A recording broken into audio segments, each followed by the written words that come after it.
José, Hola, Juan. no, esto es un a toda la gente que sigue este canal de YouTube. Mira, Mira que me haces ps todo el rato a mí y me he ya, asustado. pues ahora a los seguidores. Mira, nosotros no decimos ni que os suscribáis, ni que compartáis, ni que le deis a la campanita. Nosotros somos gente con estilo. No os pedimos que hagáis nada, nunca. Entonces hay vídeos que se viralizan solos y funcionan de puta madre, hay vídeos en una medianía y hay vídeos que no funcionan. O sea, hay vídeos que nos dejamos los putos cuernos y no los veis. No los veis, no los compartís, nada. ¿Vale? Sin rencor. Hay un tipo de vídeo que especialmente veis poco. Y son los vídeos en los que hablamos de la banda terrorista ETA. Ujú. Y eso a mí, a José, nos jode un huevo. Sí. O sea, en general nos jode un huevo porque consideramos que es un tema importante, consideramos que es un tema que hay mucho esfuerzo gubernamental y tal por que se olvide, porque se deje de estar. Ujú. Entonces nosotros lo que queremos es tirárselo en la cara, decir, no, no, no, vamos a recordar que aquí hasta hace poquísimo había unos terroristas matando gente y que ahora el PSOE pacta con esos. Entonces, sin que sirva de precedente, o sea, este vídeo sí que queremos que lo compartáis hasta que os sangren los dedos y que lo veáis entero y que lo veáis 10 veces y que se... O sea, queremos que este vídeo tenga recorrido por dos motivos. El primero es por el tema es ETA, y el segundo es porque nos lo hemos currado un huevo. Esto prácticamente es un documental, ¿vale? Hemos tenido que viajar, hemos llevado un montón de cámaras, hemos tenido que pagar a peña, y este es un vídeo currado. Hay que aclarar que cero ayudas nos han dado, Juan? No, cero ayudas, cero ayudas. Este vídeo nos lo hemos currado mucho, no es un vídeo como los demás, ya te digo, es casi un documental. Entonces, si este vídeo no funciona, a nosotros se nos quitan las ganas de hacer estas cosas. Por lo que sea. Así que la pelota está en vuestro tejado, así que esta vez el psst va para vosotros. Os vamos a dejar con un vídeo muy especial. Esperamos que os resulte tan interesante como a nosotros. Amigos y amigas, nada se puede construir desde el olvido, desde una memoria fragmentada. Porque una sociedad que normaliza el olvido, incluso bajo el falso argumento que se ha utilizado por parte de los conservadores de no querer reabrir heridas, es una sociedad que se expone a la repetición de los errores de su historia. El olvido, consciente o inconsciente, representa el triunfo de la injusticia. Una sociedad así es una sociedad mutilada, en muchas ocasiones de manera injusta por razones de oportunidad política. Una sociedad que ahora, cuando somos testigos en buena parte de los países europeos de nuevo del auge de la extrema derecha, se pregunta de dónde nace tanto odio, de dónde procede. Y yo digo exactamente de ahí, del olvido. Yo aquí he tenido la sensación de que pese a que tenéis un edificio impresionante, y esto lo montó el Estado, estoy en un sitio outsider. He tenido esa sensación, por cómo la sociedad ha ido para un lado, y esto se ha quedado aquí dando un grito, ¿no? ¿Tú tienes esa sensación? Estoy sentado delante de una de las personas que más saben sobre la historia del terrorismo en España, es Florencio Domínguez. Voy a dejar en la descripción varios de sus libros, algunos desgraciadamente en links de tiendas de segunda mano, porque creo que están solamente por ahí, pero vamos, yo he leído mucho a Florencio, pero la conversación que vamos a tener ahora con Florencio va a ser una conversación sobre una memoria que no sé si es democrática o no, pero como mínimo es real y necesaria. Florencio, muchas gracias por prestarte a esta conversación. Gracias a ti por la visita y por la grabación. Lo primero que te quiero preguntar es ¿por qué estás aquí? Bueno, yo junto a Gaisca formamos parte los dos de un grupo inicial, de una comisión a la que el gobierno encargó la elaboración del diseño de lo que tenía que ser el memorial, ¿no? Los dos habíamos investigado previamente el terrorismo, él como historiador, yo como periodista, y formamos parte de esa comisión que hicimos el documento base a partir del cual se puso en marcha el Centro Memorial. Luego, cuando ya se constituyó, pues me hicieron la propuesta, en mi caso, de dirigir este proyecto. me pareció interesante, me parecía que era de alguna forma la continuidad de muchos años dedicados a seguir el terrorismo como periodista en el País Vasco, y tenía un sentido de continuidad con la etapa anterior. Seguir el terrorismo como periodista en el País Vasco es una cosa que se dice así con ligereza, pero creo que no era un trabajo fácil ni muy seguro. Háblanos de tu trayectoria hasta llegar aquí. Bueno, yo he estado de los 30 años anteriores a pasar a dirigir el Memorial, he estado trabajando como periodista de agencia en Bilbao, o sea, periodista de agencia, que es, digamos, el periodismo, el dato en estado puro. O sea, Cuando suena la bomba, tú ibas corriendo. bueno, a veces, sí. Como tantos colegas, hemos estado en muchos escenarios del terrorismo. En mi caso, antes de Bilbao, incluso en Pamplona, en los años 70. Es decir, vi el cuerpo tendido de la primera persona asesinada por ETA en Navarra en el año 77, entre otros episodios. Es decir, yo formo parte generacionalmente por cuestión de edad, de los periodistas que se incorporaron a ejercer su trabajo justo cuando se estaba produciendo el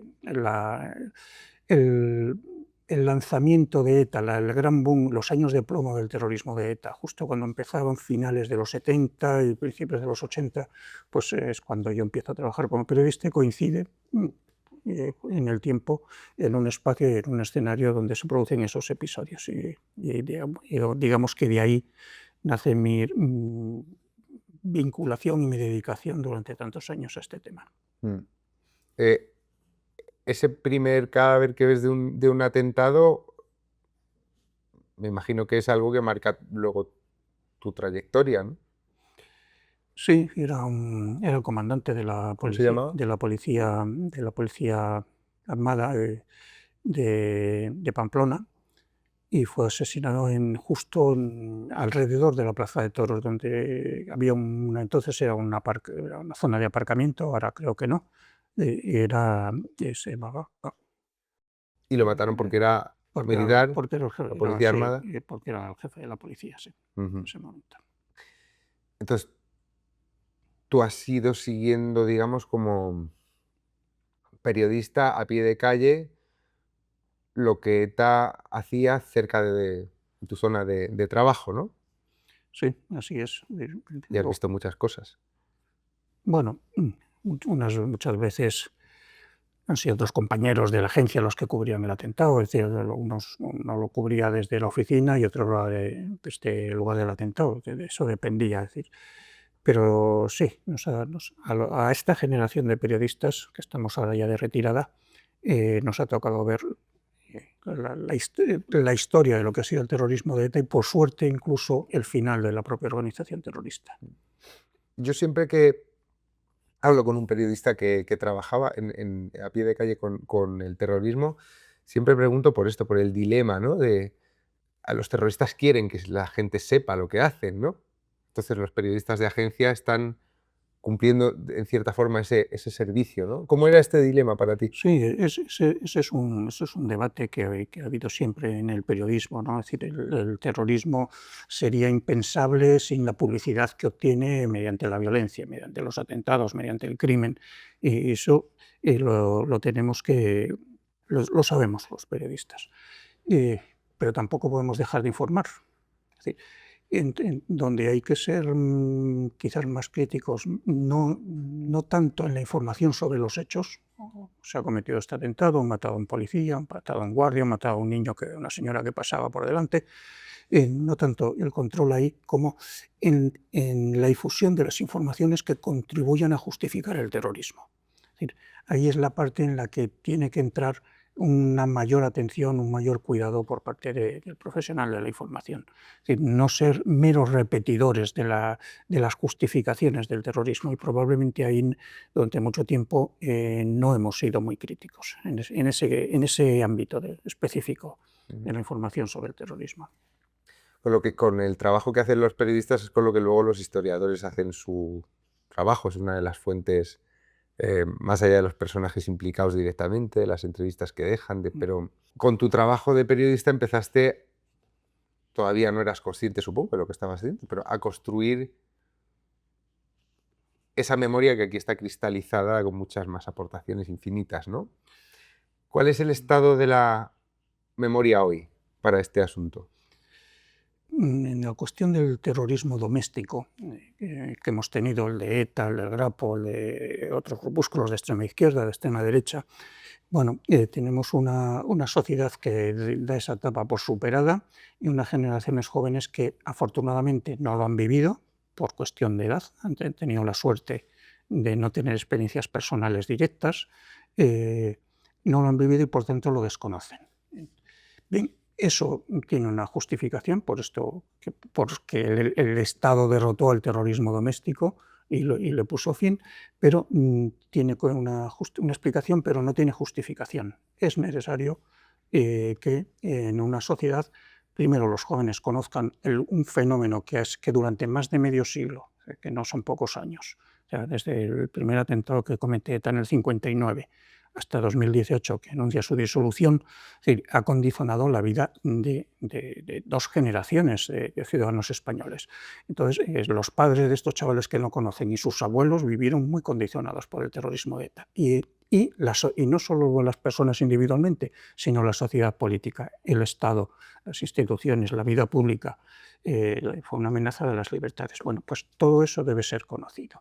Y además debe ser conocido con una explicación deslegitimadora de la violencia, de modo que no quede ni una justificación del terrorismo pasado, ni una visión romántica. Es decir, que no piensen que esto era una cosa de Robin Hood, de insurgentes contra el Estado todopoderoso. Hay que evitar que quede ese tipo de residuo en la conciencia social que contemple cualquier tipo de justificación del terrorismo pasado, porque si dejamos eso abierto nos exponemos a que en el futuro vuelva a aparecer la justificación por otro nuevo terrorismo. Yo tengo últimamente la impresión de que el discurso público está basculando precisamente hacia esto, ¿no? Por una parte, ser equidistante respecto al daño, equiparando dolores causados, como dicen los etarras o exetarras, y por otra parte, cuando veo cómo reciben algunos presos que vuelven, pues desde luego eso se parece bastante a la romantización, ¿no? El glorioso Gudari, ¿no? Aquí esto es más responsabilidad de todos, de los vascos, de los gobiernos, de la sociedad civil, porque ETA no era una cosa aislada, tenía mucha ayuda. Sí, por eso sobrevivió tantos años, porque tenía un sector social. No era mayoritario, pero era importante, que le respaldó, que políticamente, que le apoyó en las actividades, que le dio la reserva de nuevos militantes para poder continuar en el tiempo, que creó una contrasociedad dentro de la sociedad vasca y un mundo en el que la organización terrorista se podía reproducir porque era muy fácil el reclutamiento de gente que ya estaba convencida porque tenía todo un entorno que justificaba la violencia de ETA. Entonces, por eso ha durado tantos años. Y existe hoy pendiente que todo aquel sector social que apoyó a ETA, que no es que tuviera miedo, no es que se pusiera de perfil, no, aquellos que lo apoyaron activamente tienen pendiente una deuda con la sociedad democrática, que es hacer una autocrítica de ese pasado de connivencia con el terrorismo. Por ejemplo, hay unos 300 casos sin resolver y seguro que hay gente que sabe quién fue, ¿no? Sí, dentro de esa cantidad de asesinatos cometidos por ETA que no han sido resueltos judicialmente, hay situaciones muy diferentes, pero desde luego lo que hay es, en muchos de ellos, hay gente que evidentemente sabe quién los cometió, y no solo autores materiales, ¿no? Pues podemos poner un caso, no es que sea no resuelto, que lo es, los 3 chavales de origen gallego que trabajaban en Irún, que pasaron un día a Francia en el año 73, fueron secuestrados, asesinados y hechos desaparecer. En este caso no solo no es que no haya justicia, es que las familias no han podido dar sepultura a los restos de esos 3 jóvenes, todavía. Y hay gente que lo sabe que sabe lo que pasó, que sabe no solo cómo los asesinaron, sino sabe qué hicieron con ellos. Bueno, pues esa gente, aunque fuese de forma anónima, debería tener un mínimo de, no integridad, pero de conciencia para dar a las familias la satisfacción de poder enterrar sus restos dignamente, si es que se sabe dónde, si se pueden recuperar, o al menos decirles qué pasó, es decir, que los arrojaron al mar y no se pueden recuperar. Bueno, pues decirles lo que pasó para que las familias cierren el dolor de esos asesinatos y desapariciones. Claro, porque esos 300 casos vendrían a ser mutatis mutandis en las cunetas, ¿no? El caso no resuelto no solo judicialmente, sino en el duelo de las familias. Sí, sobre todo en el duelo de la familia es lo fundamental. Dentro de esos 300 casos hay situaciones muy dispares. Es decir, hay casos en los que los autores han muerto y por tanto no hay posibilidad de hacer justicia. Pues, los 6 policías que fueron asesinados en 1990 en Sabadell con un coche bomba. Bueno, pues los autores murieron en un enfrentamiento con la Guardia Civil unos meses más tarde, entonces no se puede, no hay proceso que valga en ese caso. Sí. En otros casos nunca se ha sabido quién era el autor, en otros casos sí se sabía, pero la causa ha prescrito. ¿Por qué? Pues porque el sospechoso no fue detenido a tiempo, estuvo en Venezuela, estuvo en Cabo Verde, estuvo en México, ha dejado pasar los años y ha vuelto cuando ya ha prescrito. Entonces, tampoco se le puede juzgar, aunque sí había un señor que estaba procesado, que estaba buscado, pero que estaba fuera del alcance de la justicia española, fuera del alcance de la acción policial, y por tanto no se le podía sentar Y hay otros casos en los que también ha habido errores. Ha habido errores en la investigación, en la actuación judicial, y no ha sido posible culminar todo el proceso de investigación con una sentencia condenatoria. Vamos a hacer un poco así de repaso histórico, también por aquello de recordárselo a los más jovencitos, que a lo mejor no saben muy bien. ¿ETA qué fue? ¿Por qué apareció? ¿Y cómo fue mutando? ETA es una organización de inspiración nacionalista que sale como a partir de un grupo de personas que se desencantan con el Partido Nacionalista Vasco, que consideran que el Partido Nacionalista Vasco frente al franquismo es un actor pasivo, que no se opone lo suficiente, estos tienen más ganas de acción, y enseguida esa disidencia empieza a recurrir a la violencia. Desde sus inicios. ETA se constituye a finales de 1958 y un año después comete su primer atentado. El primer atentado que curiosamente no lo comete en el País Vasco, lo comete en Santander, con una bomba en el periódico de la cadena del Movimiento, del diario Alerta.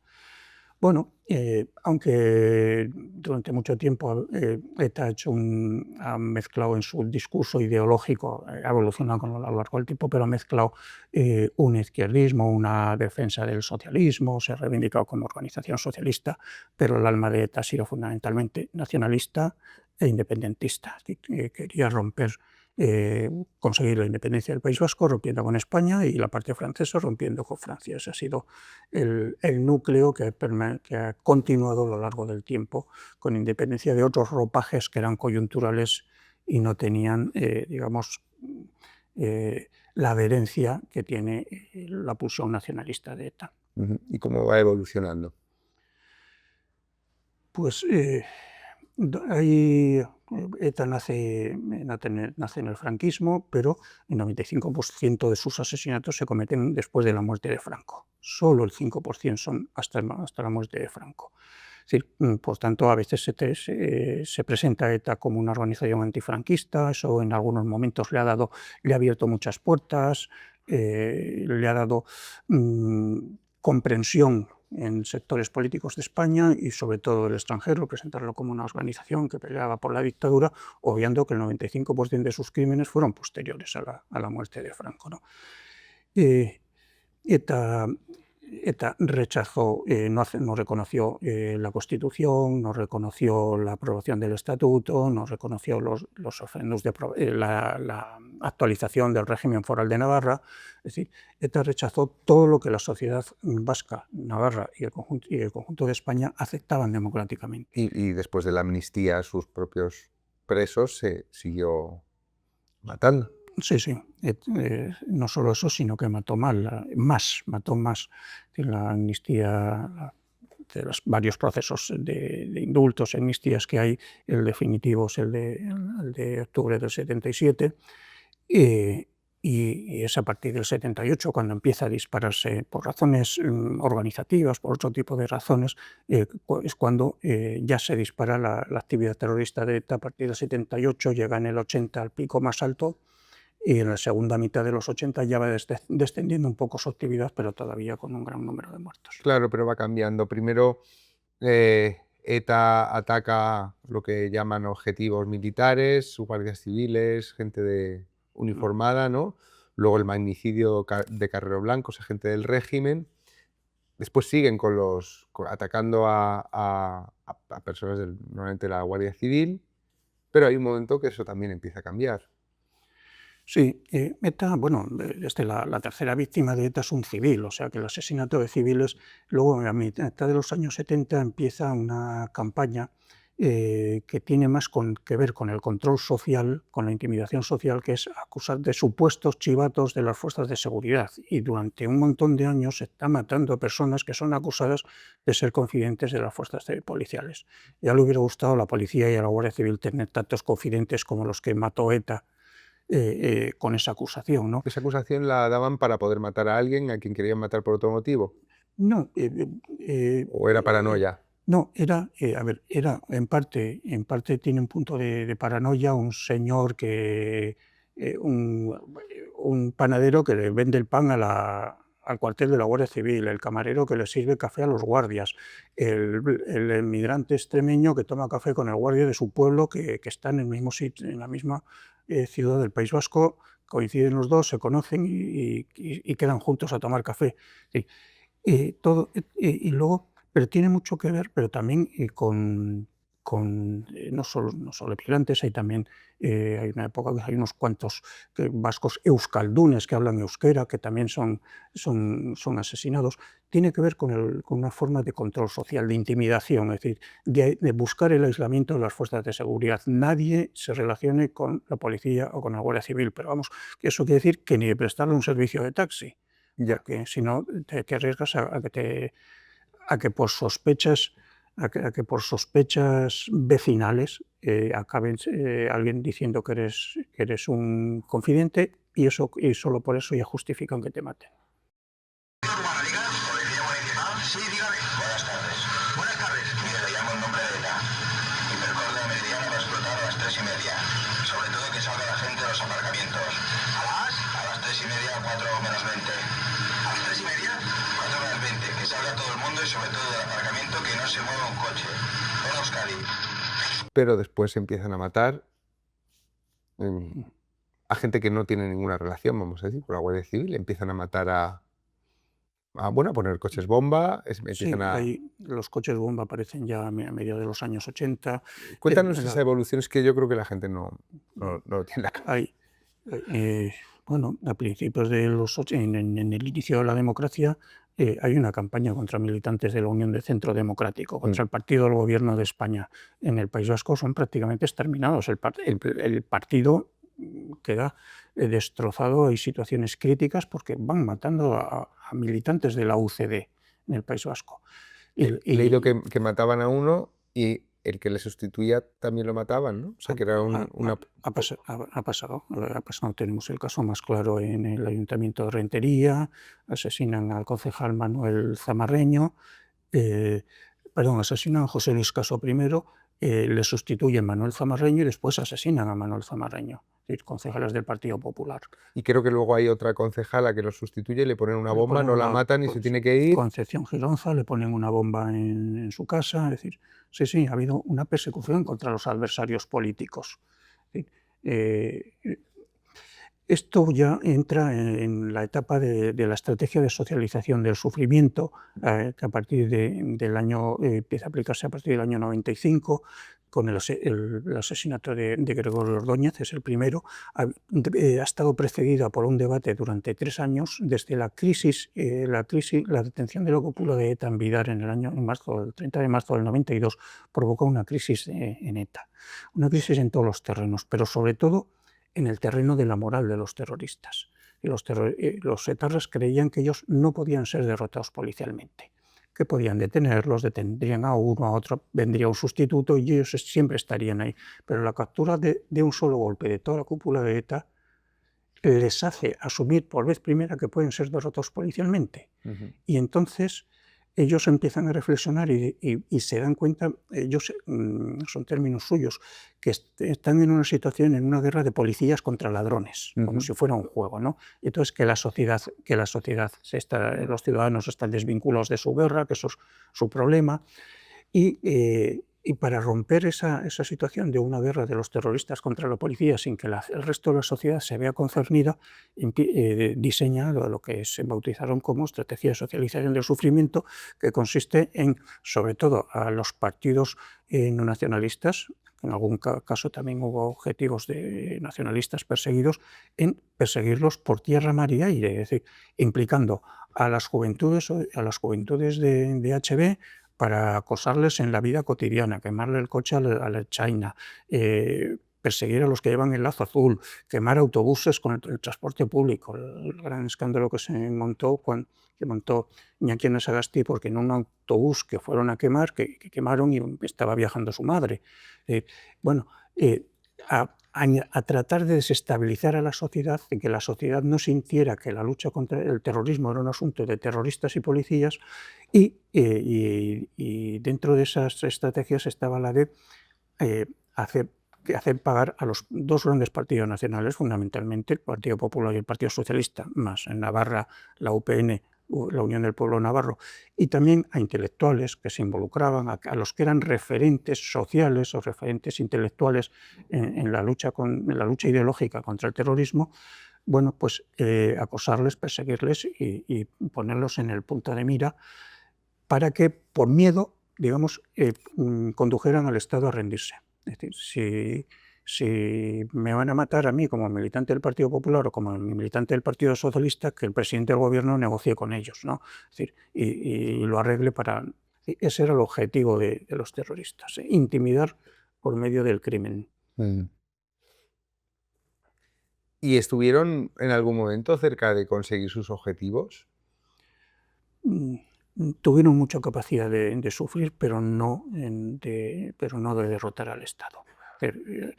Al contrario, el Estado también sacó sus propias consecuencias de esa estrategia que ponen en marcha en el 95, ¿no? Y dice, bueno, si van contra todo, nosotros tenemos otros recursos. Tenemos el recurso de que Herri Batasuna está estrechamente vinculada por ETA y está bajo la dirección de ETA. Pues consideramos a ETA, a Herri Batasuna, como parte del conglomerado y entra dentro de la línea de acción policial y judicial. Y eso es a partir del 98. Antes, en el año 86 se descubre la documentación de SOCOA, documentación económica de las finanzas de ETA, de la extorsión, de los ingresos, de los gastos, y se ve que ETA está financiando a Herri Batasuna, que ETA está financiando a la organización juvenil, a Jarray. Y de eso no se derivan consecuencias penales de ningún tipo. Hasta 10 años después. En el año 86. Y no es hasta el 98 en que ya se cambia el punto de vista y dice, no, ojo, que sí, que hay unos señores que se reúnen con ETA quincenalmente, como se reunían y publicaban actas de CAS en los boletines de ETA cada 15 días, había una reunión de la parte política con la organización terrorista. Y, oye, aquí diseñan la estrategia conjuntamente y el que manda al final es ETA. Pues estos señores alguna responsabilidad penal tendrán.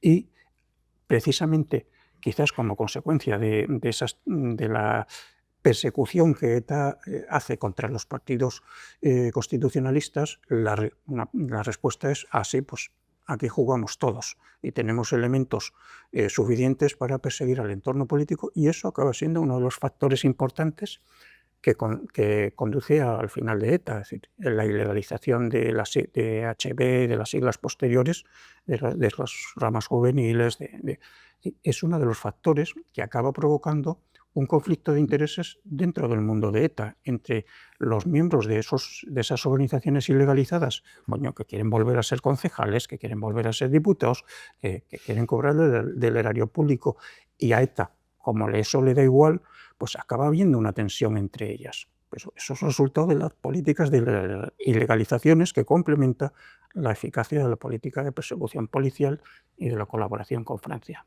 Y todo esto, mientras ETA sigue matando, que es a lo que se dedica, básicamente, sigue extorsionando a empresarios para financiarse con esas cartas que hemos visto tan amenazantes, incluso más amenazantes que las de la agencia tributaria.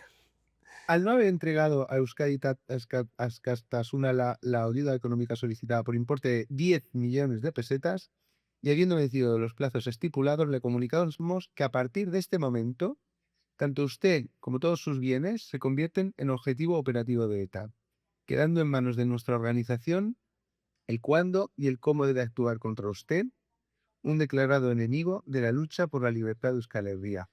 Nota, evidentemente, la única manera de hacer reversible esta decisión es la inmediata entrega de la cantidad de millones. Y mientras, como cuentas tú en tu libro sobre el silencio, mientras la sociedad vasca, esto es una de las cosas que yo creo que hay que resaltar, durante muchos años se mantiene asustada porque no sabes quién es cómplice, porque no sabes quién te puede delatar a la banda, ¿no? No te atreves a decir ni siquiera, a manifestar, esto lo cuentas en las primeras páginas de ese libro, cuentas de víctimas que no se atreven a decir que están tristes porque les han matado a alguien, Sí, sí. que no pueden exteriorizar. Hay familiares de víctimas que han ocultado la causa de la muerte, pues, de su padre o de su marido, que ha sido asesinado por ETA, y han hecho creer que ha muerto en un accidente de tráfico. Y porque el hecho de ser víctima de ETA ya te provocaba aislamiento social. Es decir, el resto de tus vecinos, el colegio de los compañeros del colegio de los hijos, se apartaban o se mostraban hostiles porque había sido víctima. El hecho de ser asesinado te estigmatizaba y entonces ocultaba esa condición de... Cuéntanos alguna historia de esa, Florencio, con nombre y apellido, si puede ser. Pues hay un caso que lo cuenta ella, que es Maite Araluce, la presidenta de la Asociación de Víctimas del Terrorismo. Su padre es asesinado en el año 76. Juan María Araluce era el presidente de la Diputación Foral de Guipúzcoa. Es asesinado él, el conductor de su coche oficial y 2 policías de su escolta en San Sebastián. Es en la que hoy es la Avenida de la Libertad, se llama, y son ametrallados a las 2 de la tarde, cuando iban a casa, porque iba a comer a casa, había salido de su trabajo en la Diputación. En primer lugar, la policía en sus informes cuenta la desaparición de los testigos. Nadie ha visto nada. Cometido en San Sebastián en una hora punta, en el centro de San Sebastián en una hora punta, y nadie ha visto nada. Pero luego Maite cuenta cómo la vuelta al colegio, unos días después del asesinato de su padre, cómo a sus hermanas, una de las, creo que era monja, era un colegio de monjas, me parece, a uno de sus hermanos le advierte que tenga cuidado porque le han pegado en la espalda un papel infamante. Los compañeros de colegio de Maite y de sus hermanos tienen una actitud hostil hacia los críos que acaban de perder a su padre en un atentado terrorista.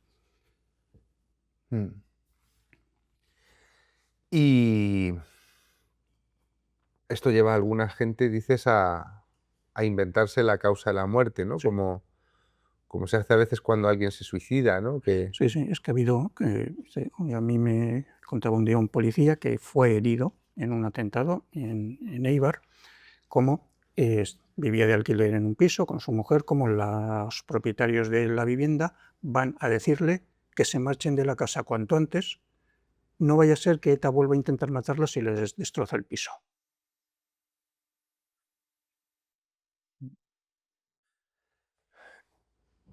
restaurantes donde no atienden a víctimas del terrorismo, ¿no? Tiendas donde no... O sea, quiero decir, dentro de la comunidad urbana normal Hay, se encontraban con muchas, claro, hay un aparte de episodio, las miradas. sí, hay un episodio, cuando es asesinado un concejal del PP de Zumárraga, que tenía una tienda de golosinas, Manuel Indiano. Su mujer estaba embarazada, estaba a punto de dar a luz, y muy poco después del atentado pues tuvieron, creo que fue una niña, después del asesinato del concejal, ¿no? de Manuel Indiano.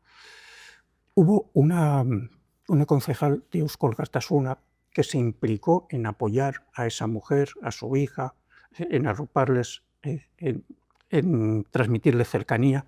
Pues esa concejal de Euskal Kartasuna tuvo problemas por su comportamiento humanitario con la viuda del concejal del PP asesinado.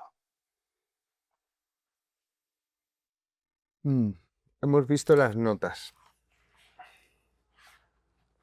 de informativas, en las que un vecino, una vecina, no sé si es una malicia mía, pero pienso que son que muchas veces serían vecinas, cotillas. O sea, es como la cotilla convertida en una diana que apunta, que informaba anónimamente, ¿no? Supongo que lo dejaban en una ricotaberna, en algún sitio que corriera por allí. ¿Esto hasta qué punto era normal? Durante bastante tiempo no fue nada inhabitual. Sí, ha habido incluso, recuerdo un caso que era una novia que había informado a ETA sobre su novio por no sé qué había hecho el novio, pero le había pasado como posible objetivo el dato del novio. Era el compañero de gimnasio que se entera que uno que viene a la misma hora que él al gimnasio es policía, y entonces pasa información de que a tal hora va todos los días un policía y tiene un coche así que lo ha visto. Los padres del colegio que saben que el Guardia Civil lleva a su niño al colegio y entonces lo identifican algunos de los otros padres y pasa información. Ese ha sido uno de los problemas, es decir, que la capilaridad para pasar la información a los terroristas para que ellos se ocuparan del tema, ¿no? Hay una investigadora noruega, Marianne Heiber, que publicó un libro de su estancia. Yo creo que estuvo en una pequeña localidad de Guipúzcoa en 2 etapas en el año 76, y ella cuenta ese fenómeno de cómo en esa localidad, en el Gueta, donde ella vive durante unos cuantos meses, cómo ella llega a conocer 2 listas de una treintena de cada una de esos supuestos confidentes policiales en un pueblo que no sé los habitantes que podía tener el Gueta en ese momento, pero tenía 2000 habitantes, yo qué sé, no, ni idea. Bueno, cómo para ser sospechoso pues no tenías que hacer nada particular, sino que vas a salvar y te estás en una esquina, pues ya eres sospechoso, pero que vas a salvar y en vez de estar en una esquina eres muy amigable con los otros vecinos, ya pasas a ser también sospechoso.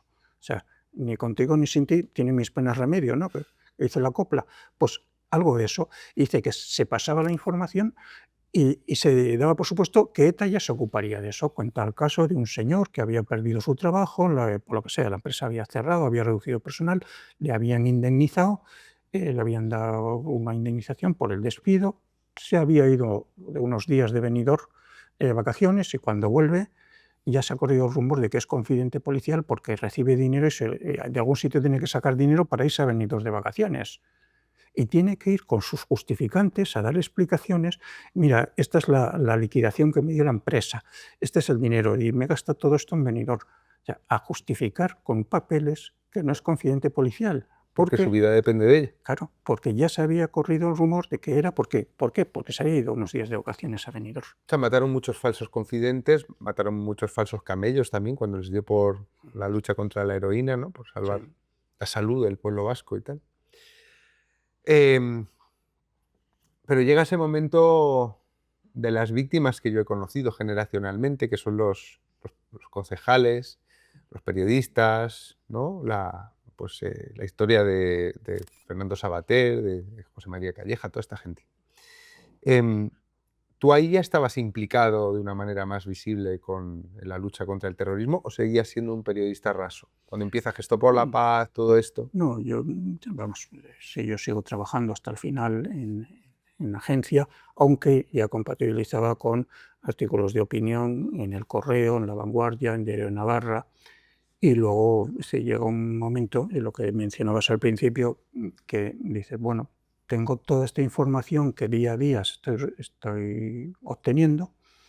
Una parte de esa información sale en forma de noticias, otra parte no. Y bueno, con todo esto se puede hacer algo más. Y entonces, pues digo, bueno, pues voy a hacer algo más y me he ido con una tesis doctoral. Y después, a partir de la tesis, ya empiezo a publicar. ¿La tesis doctoral en qué universidad la haces? En la Universidad de Navarra. Tuve a Ernest Lluch en el tribunal. Ernest Lluch. Hubo alguien de la universidad al que se le propuso estar en el tribunal en el año 97, o sea que no era los años 80, y rechazó por miedo.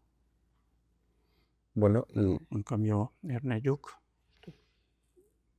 para que no lo sepa la gente que no lo sepa, un profesor Sí. estaba en el Partido Socialista y asesinado por... y fue asesinado por ETA en Barcelona en el año 2000, me parece. ¿Quién fue?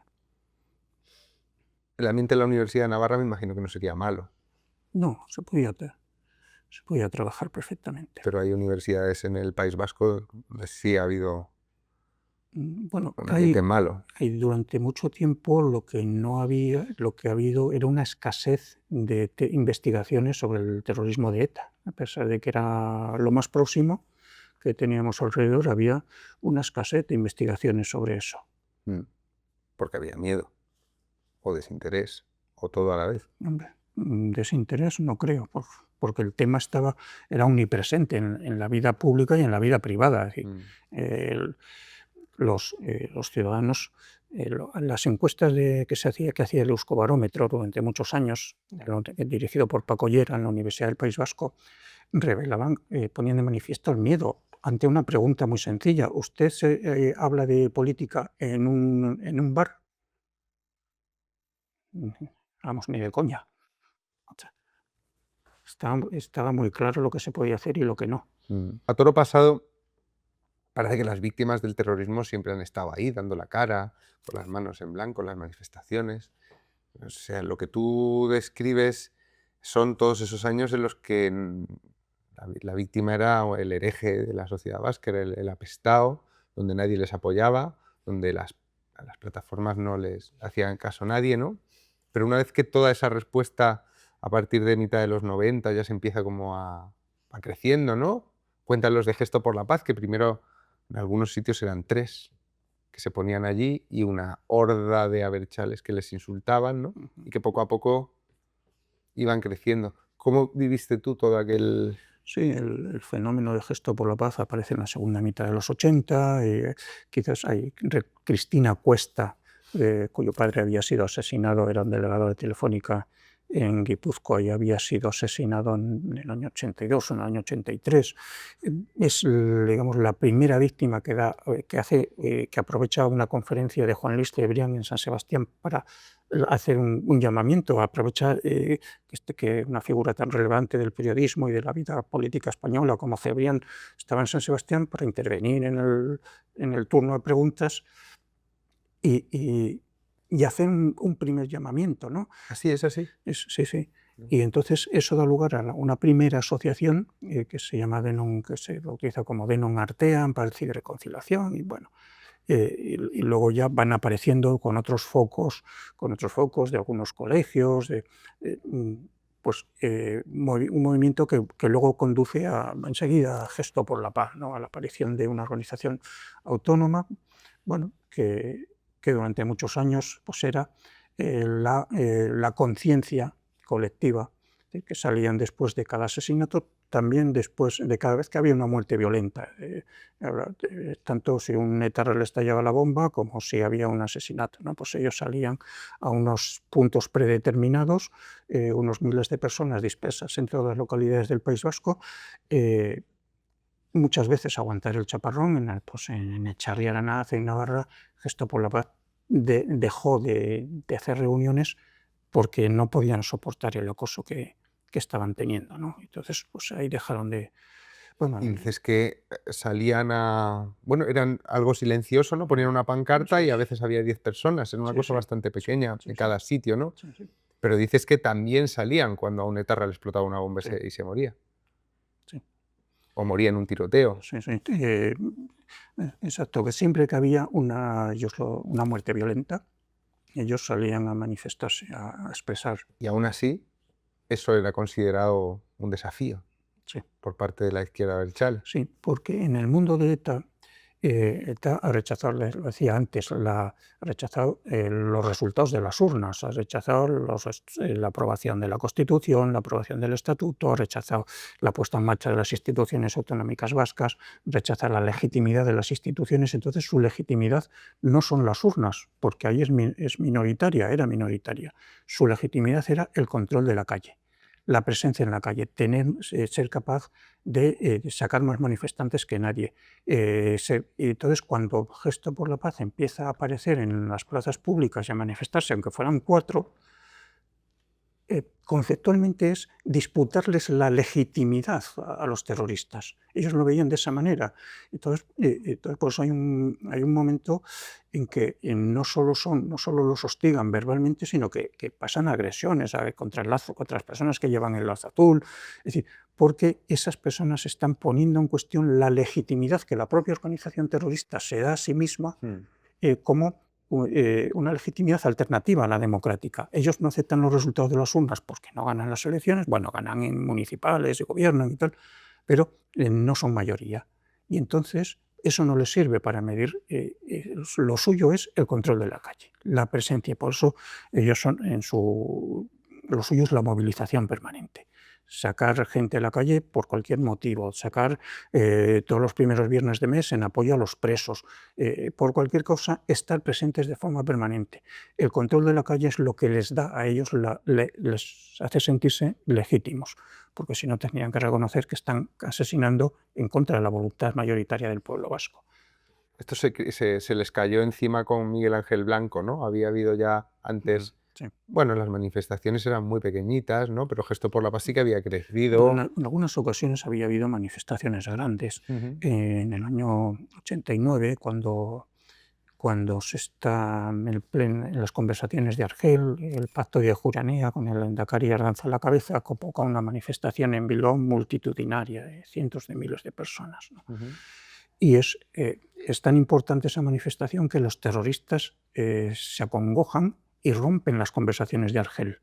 O sea, luego buscan una excusa, que el gobierno no ha cedido, que el gobierno no quiere no sé qué, pero lo hacen porque se han asustado de la capacidad de movilización del pacto de Ajuria con el Lehendakari a la cabeza. El control de la calle para ellos es la clave. Y por eso utilizaban a los cachorritos, ¿no? Para liar la Cale Barroca famosa, ¿no? Sí, la violencia callejera aparece precisamente como la violencia callejera tiene mucha antigüedad, pero aunque quizás no tan de forma organizada como a partir del 92. Es decir, durante en los años previos se habían organizado una serie de grupos para atacar a las obras, a las empresas, a los intereses relacionados con la autovía que se iba a construir entre Pamplona y Guipúzcoa. Entonces, en la oposición a la autovía se organiza una serie de células del entorno de AHB para que ataquen a las empresas, para que quemen las máquinas excavadoras. Es decir, ETA hacía algunos atentados, pero el grueso de la oposición a las obras de la autovía lo que luego va a ser la Cale Borroca. Sí. Y entonces ya en el 92 hay un acuerdo sobre la autovía, eso se desmoviliza, pero justo nada más alcanzar ese acuerdo cae la cúpula de ETA y más otra serie de operaciones complementarias que dejan a ETA tullida, la dejan minusválida, pierde su capacidad operativa durante mucho tiempo, su capacidad política, y entonces para compensar esa ausencia de ETA, lo que se hace es reactivar todo lo que se había hecho contra la autovía, reactivarlo con un nuevo objetivo, cubrir un hueco que ETA ya no podía cubrir. Ujú. Y entonces empieza en la Cale Borroca de forma organizada, de forma estructurada, con instrucciones. La gente vivía la Cale Borroca aquí, vivíais la presencia constante, ¿no? Porque era bastante generalizado, ¿no? Sí, Que sí. estaban siempre liándola. Ahí- ¿Eso se ahí- vivía con más miedo, con más fastidio? ¿Cómo era convivir con esta violencia Era- gratuita? Era una violencia que, según el tipo de objetivos que se atacara, afectaba mucho a los ciudadanos. Si te queman el autobús en el que vas a volver de San Sebastián a tu pueblo y te has quedado sin autobús, si te queman el tren. Es decir, había muchos episodios que alteraban la vida cotidiana. Luego había otros, bueno, si por la noche atracan media docena de oficinas bancarias, el incordio puede ser que no puedas sacar dinero de este cajero y te tengas que ir a 500 metros a buscar otro cajero disponible.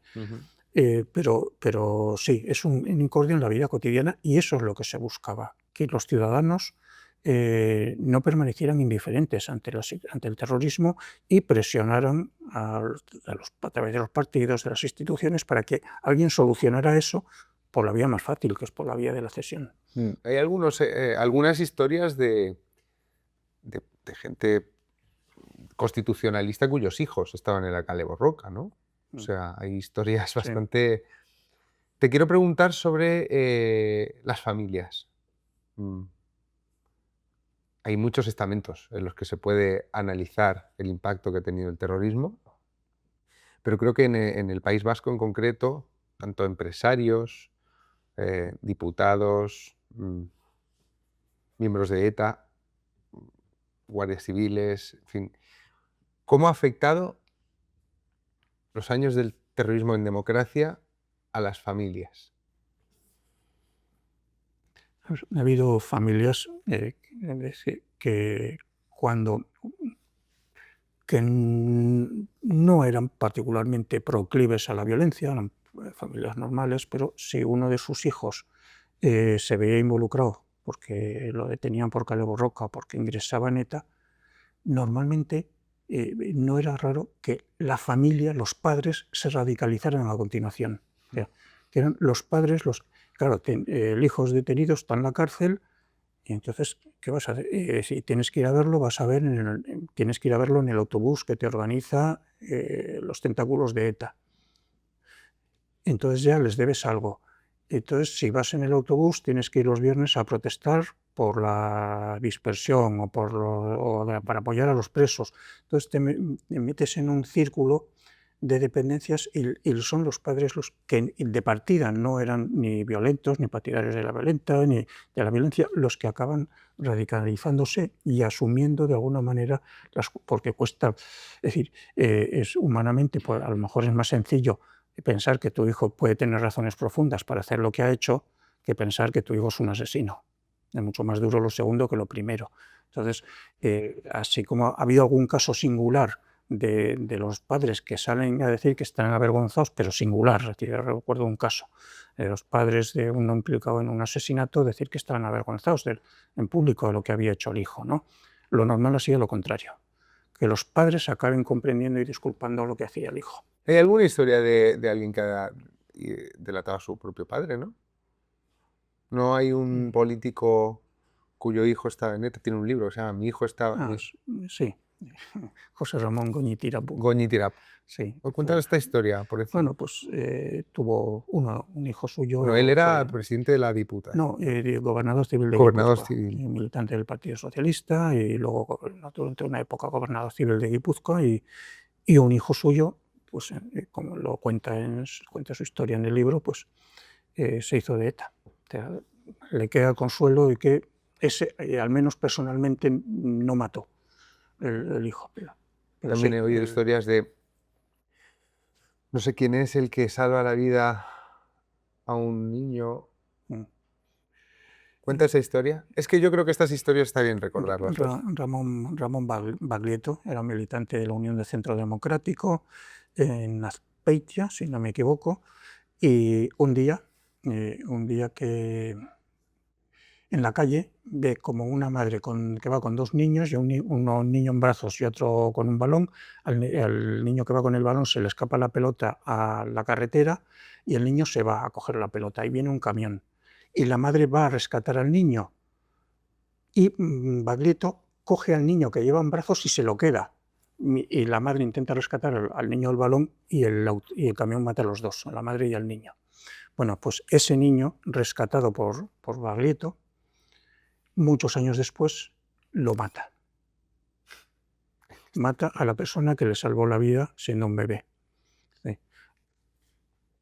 Y cuando es detenido, es condenado, cumple condena, vuelve al pueblo y entonces pone un negocio enfrente de la casa donde vive la viuda De su víctima directa. de su víctima.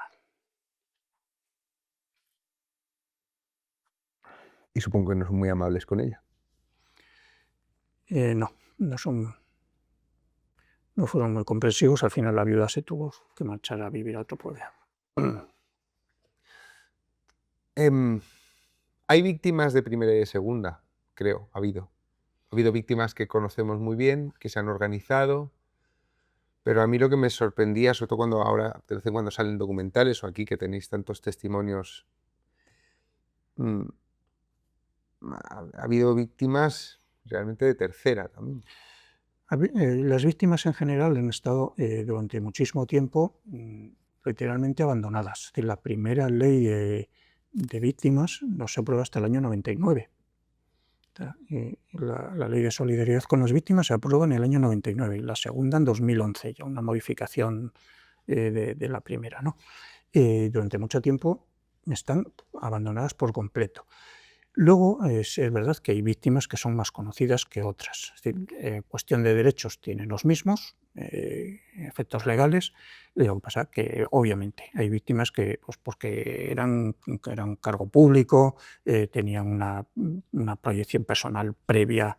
Es decir, Gregorio Ordóñez era un político muy conocido, Fernando Buesa también, y el guardia civil de Almendralejo pues lo conoce su familia y poco más, ¿no? Entonces, bueno, si luego los familiares, hay familiares de algunas víctimas que han estado activos en el movimiento asociativo de las víctimas o han creado fundaciones para mantener el legado, el pensamiento o recordar a esa víctima, bueno, eso les da una proyección pública evidentemente superior a otras. Sí, pero las historias de esas otras desconocidas a veces son incluso peores. Lo digo por eso, porque ha habido víctimas que han sabido arropar o que les ha tocado en un momento en el que ya existía, por ejemplo, esta ley o estas organizaciones, ¿no? Pero a mí me impresiona mucho siempre lo de las viudas de los guardias civiles de los años 70 y de toda esta gente. ¿Cómo ha sido la vida de...? Porque algunas todavía viven incluso, ¿no? Porque eran muy jóvenes. Hay uno de los guardias civiles primeros que matan que creo que están recién casados, que son gente de 20 años. Sí,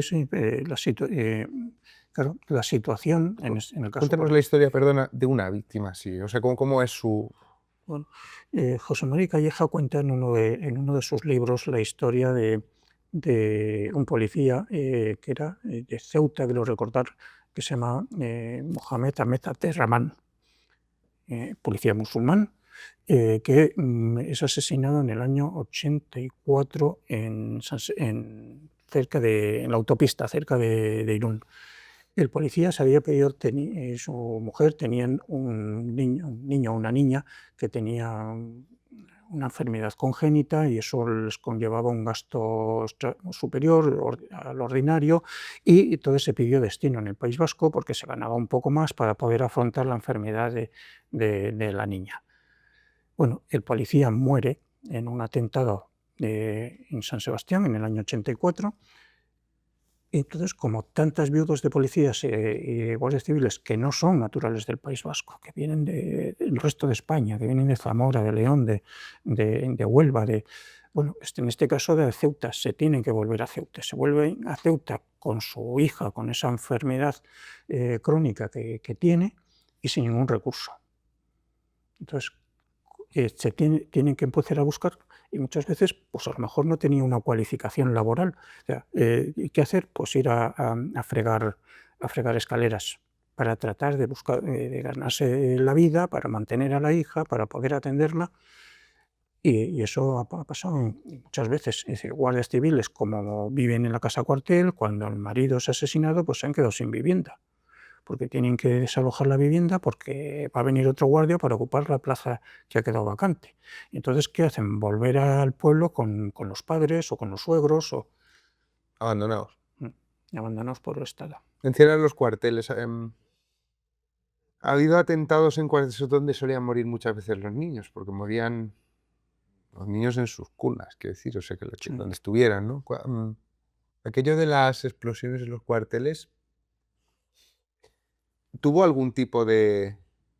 Cuando empezaron a hacer eso, de poner las bombas grandes, ¿eso tuvo algún tipo de contestación dentro de la izquierda abertzale? O sea, cuando ETA hacía una de estas subidas de graduación, ¿se les descolgaba gente como pudo pasar con Pertur o con Georges? O sea, Unos poquitos en algunos episodios, pues cuando Gregorio Ordóñez, pues algunos concejales de San Sebastián que conocían a Gregorio Ordóñez, que discutían con él en los plenos, no lo ven bien.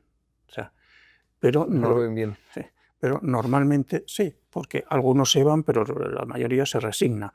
Es decir, cada paso hacia adelante de ETA en poco tiempo era asumido por los suyos. O sea, cuando empiezan a matar niños, La culpa es de los guardias civiles por vivir con sus familias en el cuartel. ¿Dónde se ha visto eso?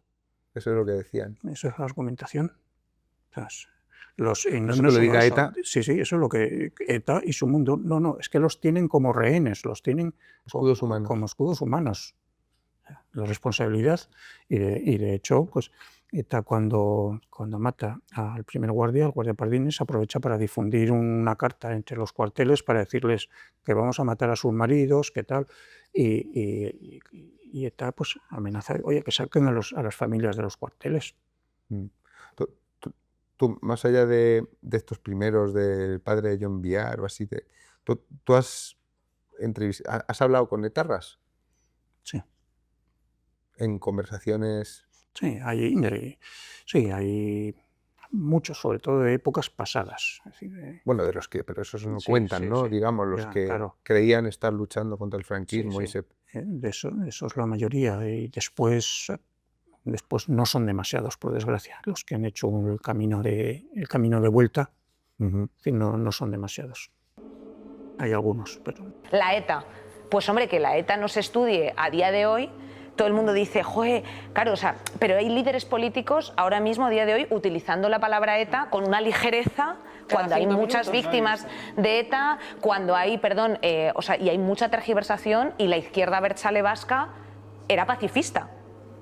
O sea, tú escuchas a algunos líderes de la izquierda abertzale vasca y te dicen, perdona, yo he llevado a gente aquí al hombro en el ataúd, pero claro, es una cosa como que desconocemos porque solo vamos a máximas, solo vamos a un minuto de información, un minuto de no sé qué, y eso es lo que creo que entre todos tenemos una labor. Ahora estamos llegando al presente, ¿vale?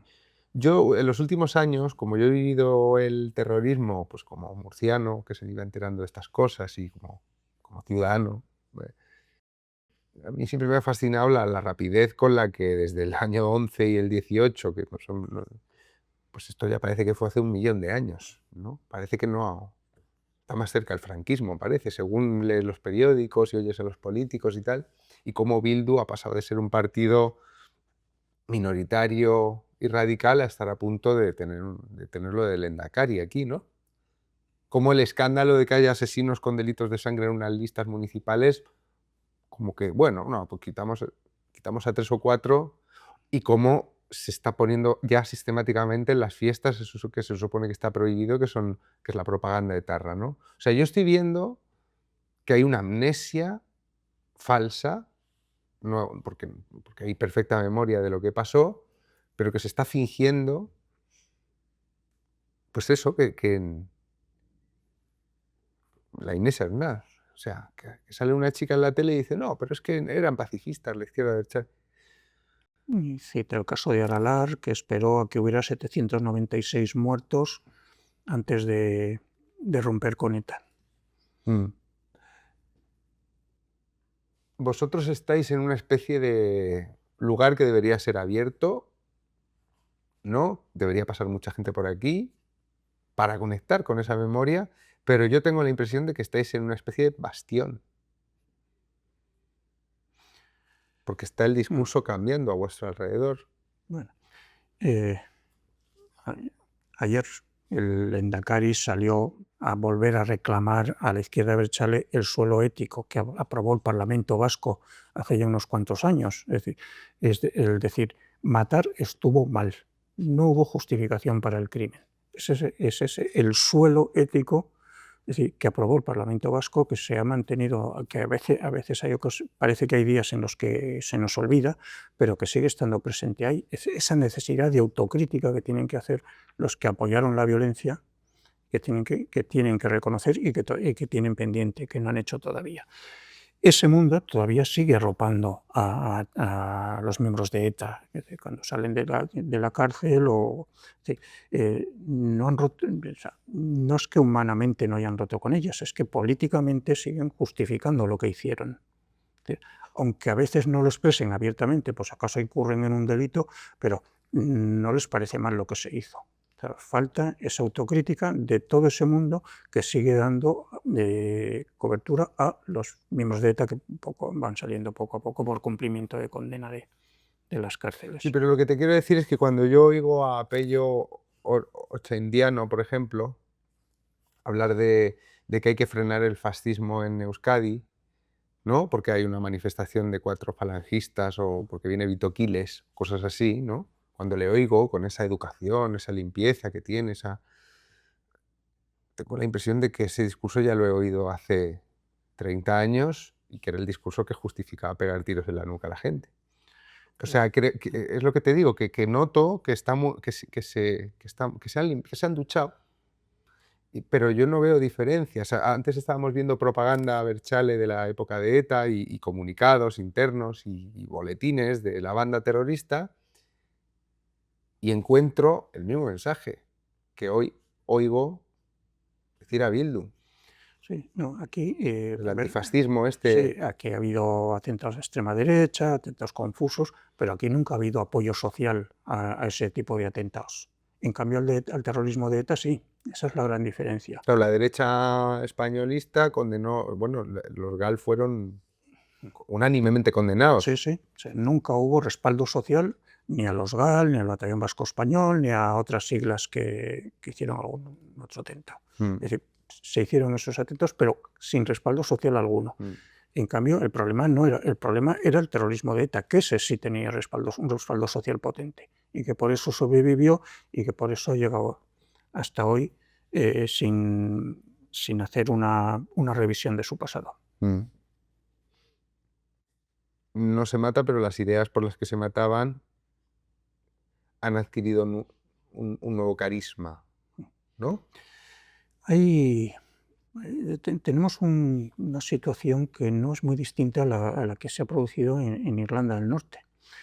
Cuando en Irlanda del Norte, bueno, se alcanzan los acuerdos de paz del Viernes Santo, los acuerdos de Viernes Santo del año 98, a partir de entonces resulta que los partidos que han estado más implicados en el terrorismo, tanto por la parte, digamos, republicana católica como por la parte unionista protestante, son los que van ganando en las elecciones, y los partidos de las dos comunidades que no respaldaban el terrorismo, que estaban en contra, quedan laminados electoralmente. Después del terrorismo se premia a los que más implicados han estado en la violencia en el pasado. Pues a nosotros parece que estamos recorriendo el mismo camino, ¿no? Y que el partido que más implicó en la violencia, con más responsabilidades y connivencias y complicidades, está siendo premiado electoralmente. ¿Por qué? Pues porque hay una generación joven que no conoce el pasado, porque esa generación joven se mueve en un registro diferente, por el cansancio de que pues a lo mejor cuenta que hay un partido gobernando en el País Vasco desde tiempo inmemorial y los jóvenes no han conocido más que al PNV y no se acuerdan siquiera que Patxi López también fue el Endacari.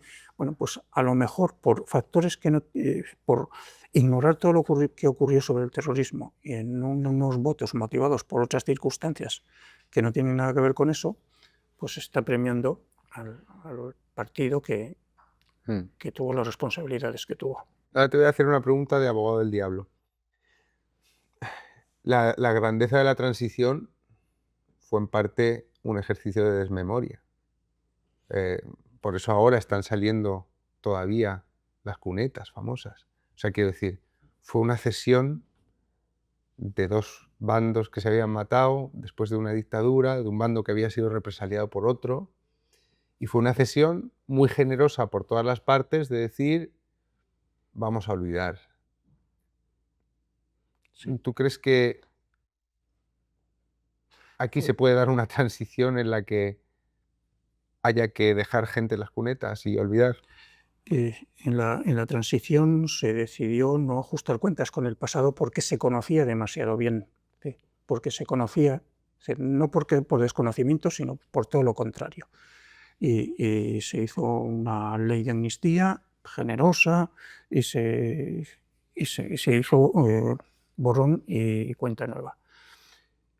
Esto es distinto. Aquí no nos hemos enfrentado a una guerra civil. Aquí hemos tenido un grupo terrorista. Ni siquiera éramos como en Irlanda del Norte, que había grupos terroristas enfrentados, comunidades enfrentadas. Aquí no, que había un grupo terrorista contra todos, contra unos más que contra otros, pero contra todos en definitiva. Y esto no era una guerra de dos bandos. Entonces, un grupo terrorista que además acabó por la acción del Estado, que ni siquiera es porque un día se levantaran iluminados y dijeran esto ya no tiene sentido, lo voy a dejar. No, lo dejaron porque no podían más. O sea, han sido derrotados por el Estado. Entonces, no es cuestión de hacer borrón y cuenta nueva, porque si en este caso, que es muy distinto de la guerra civil, del franquismo y de la transición, si no dejamos asentada una visión crítica del terrorismo, corremos el riesgo de que en el futuro otro levante la bandera de la violencia. Que los etarras, entre sus modelos, estaba el cura en Santa Cruz, estaba el carlismo, es decir, de insurgencia contra el Estado, ¿no? A pesar de que ideológicamente estuvieran en las antípodas. Bueno, pues quedaba el modelo de la violencia pasada como bandera a levantar con ETA. Bueno, pues si ahora no dejamos asentado una historia que permee socialmente, de que la sociedad la interiorice, de que la violencia nunca tuvo justificación, nos arriesgamos a que en algún momento se pueda repetir. Sí, te he hecho la pregunta con toda la maldad, porque a mí me está dando la impresión de que en este proceso que se quiere hacer pasar por una transición, donde la izquierda, a ver, Chale habla de todas las víctimas, el dolor causado, ¿no? Como si lo hubiera causado el meteosat, ¿sabes? Como sopló un viento, empezó a morir gente aquí, ¿no? O sea, esta retórica que tienen, yo la encuentro tramposa, porque en la transición la generosidad tuvo que ser mutua. Y a mí me parece que la izquierda Abertzale no está siendo generosa desde el momento en que no pisa ese suelo ético mínimo, pero también desde el momento, y por eso te preguntaba antes, creo que en sus canales internos el discurso es bastante más violento que de cara afuera. O sea, yo siempre, por eso te hablo de la cara limpia de Ochendiano, yo siempre tengo la sensación de que están hablando, bueno, para venderte algo, pero todo eso que hemos hablado antes, todas esas delaciones de vecinos, todo ese, pues eso de que le pegaban un tiro a alguien y el muerto se quedaba en la calle un buen rato, allí nadie pasaba a ver si respiraba, ¿no? Es que todo eso estaba pasando hace 20 años. Hay una fotografía de una escena del asesinato de un comerciante de Pamplona en Mercairuña, que era un comandante retirado del ejército, se llamaba Jesús Alcocer, y lo asesinan en Mercairuña. Y tenía unos supermercados y entonces pues iba al mercado central, como todos, a comprar los productos que luego iba a vender en sus supermercados. Entonces está la foto del cuerpo tendido en el suelo y pasando pues unos señores con unas carretillas, con cajas de frutas o de no sé qué, de un lado para otro, siguiendo su actividad, con el cuerpo tendido al lado. Lo que quiero decirte es que todo eso sigue ahí. Todo eso sigue ahí y ahora hay un HB, ya no mata ETA, pero está HB, toda esa gente está viva, mucha salió de la cárcel, mucha ni siquiera entró. Le pregunté a Iñaki Arteta qué tal vive en Baracaldo, sus vecinos. Y me dijo algo que yo nunca había oído de manera tan directa. Y me dijo, la convivencia no existe. Yo sé quiénes son, ellos saben quiénes soy yo, y a veces les miro a la cara a ver si bajan la mirada y otras veces hago como que no les veo, ¿no? O sea, a veces la izquierda a la derecha le habla mucho ahora de la convivencia. ¿Tú crees que la convivencia existe o no? A ver, para mucha gente es muy difícil convivir, porque hay heridas muy serias que no han sanado. Entonces, una cosa es la coexistencia, es decir, el primer paso para la convivencia es el respeto a la legalidad, que todos jugamos con las mismas reglas, es decir, que el que mata es detenido y cumple condena. Y esa es la base. Luego, ¿nos tendremos cariño o no nos tendremos cariño? No es necesario tenernos cariño, pero al menos el respeto. Hombre, la situación es comparable con la de hace pocos años, ¿no? Ya no hay miedo. Claro, y no hay miedo, los episodios de violencia pues, están localizados, es decir, no hay agresiones bueno, alguna hay en la universidad no hace tanto tiempo, le partieron la mandíbula a un estudiante aquí en Vitoria, hace 2, 3, 4 años, no me acuerdo, a un estudiante porque estaba haciendo una asociación constitucionalista o no sé qué. Es decir, bueno, hay algún episodio, pero no es lo que era. Digamos, ahora se puede al menos cohabitar con normalidad. La recuperación de los afectos, eso no es, a lo mejor es cuestión de más de una generación. Estuvimos en el bloque que posibilitó la investidura de Sánchez y estuvimos en el bloque que posibilitó el gobierno de Podemos con el Partido Socialista. Y dijimos entonces, a pesar de todos los escepticismos, que había que parar a la derecha y abrir una ventana a la oportunidad. Hoy no toca hacer un balance de si esa ventana se ha aprovechado o no. No nos toca hacerlo hoy. Lo que hoy decimos es que hay que mantener abierta esa ventana de oportunidad. Es un derecho el cumplir la pena en las inmediaciones del domicilio para evitar la exclusión social.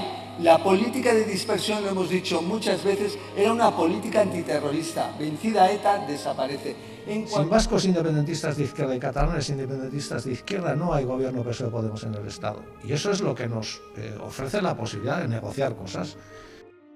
Estamos en el centro de Vitoria, en el edificio que era el Banco de España, en un radio de 500 metros dentro de la ciudad. ¿Cuánta gente ha matado?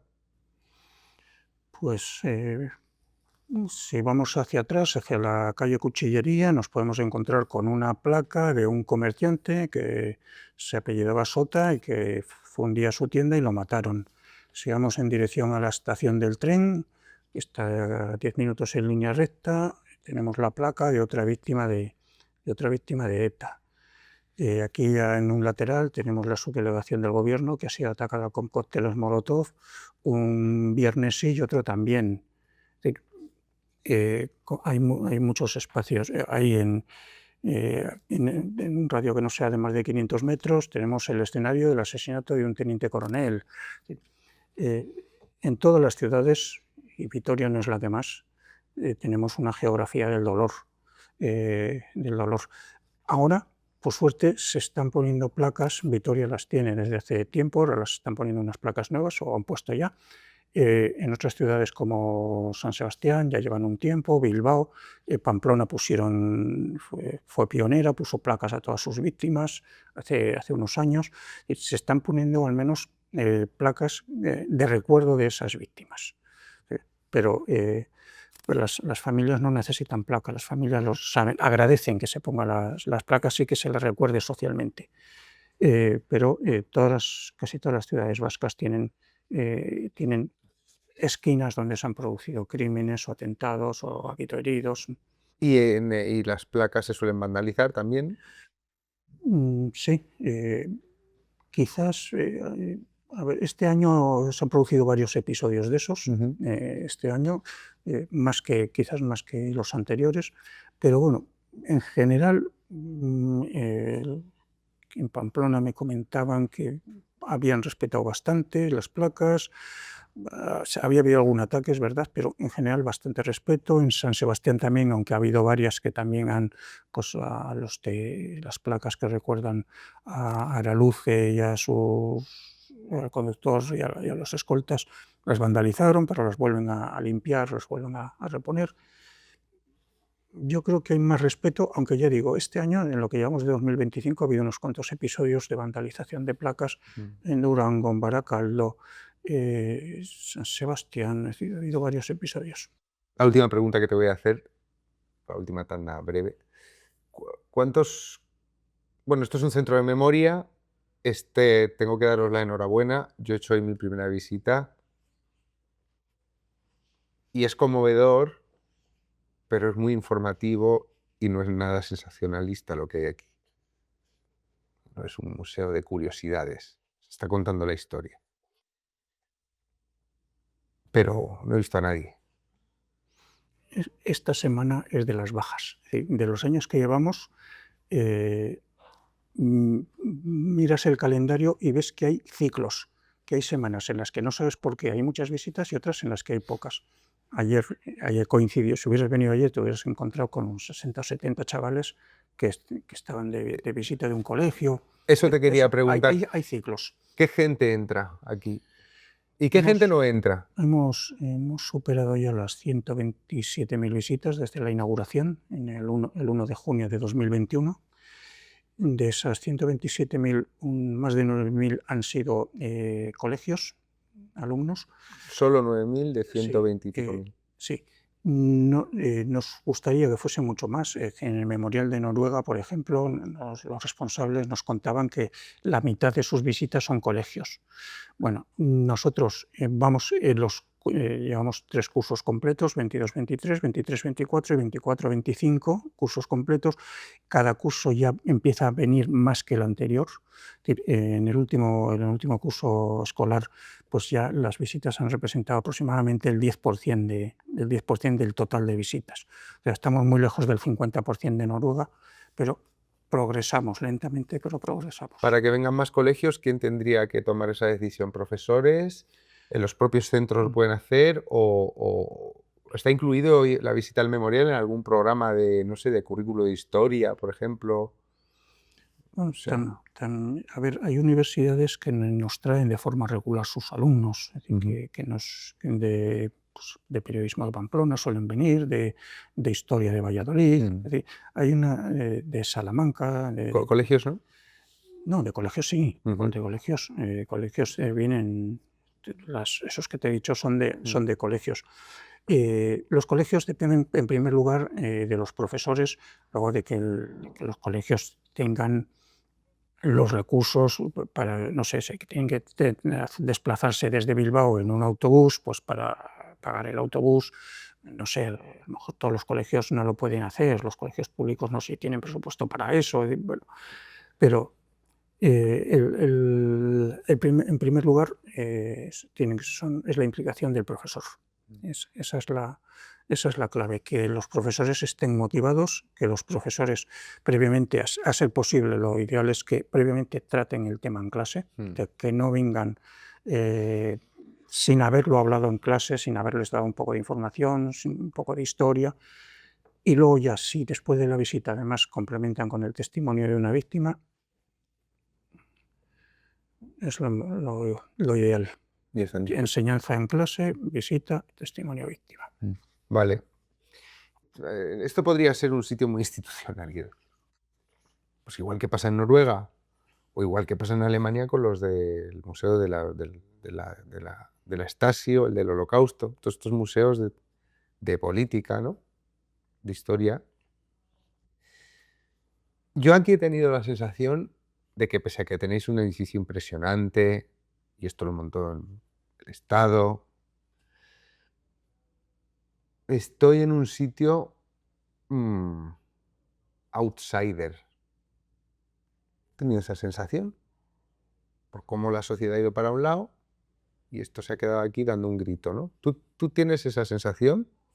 ¿O tienes la sensación de ser el director de una institución bien arropada?